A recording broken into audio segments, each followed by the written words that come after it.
کی جد و جہد کا ہے، اور جو تمام لوگوں کو ساتھ لے کے مشترکہ مقاصد کے لیے چلنے کا ہے، ہم اسے نہیں بھولے، اور ہم اس سبق کو انشاءاللہ جس طرح انہوں نے اپنا آخری وقت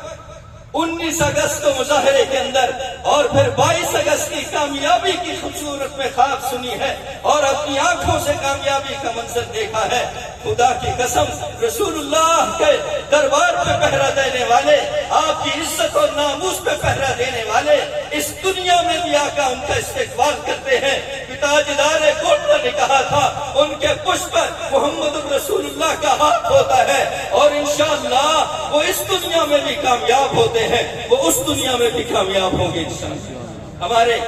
شیخ شجاع الدین صاحب جو امام تھے عدالت کے اندر، ان کا انتقال ہوا، اللہ ان کی بھی قبر پہ کروڑوں رحمتیں نصیب فرمائے، نازل فرمائے۔ اب میں آپ کے اور استاذ محترم کے درمیان حائل نہیں ہونا چاہتا، البتہ میں تمام لوگوں کا شکر گزار بھی ہوں کہ آپ نے ہماری دعوت کو لبیک کہا۔ اتنی طویل